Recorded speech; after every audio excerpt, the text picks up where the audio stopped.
there was a secret chord that David played and it pleased the Lord, but you don't really care for music, do you? It goes like this: the fourth and fifth, minor fall, the major lead, the baffled king composing hallelujah, Hallelujah, hallelujah,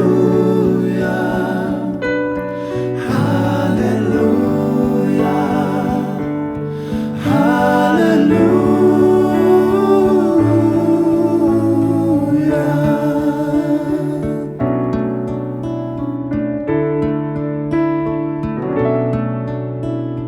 Your faith was strong, but you needed proof. You saw her bathing on the roof.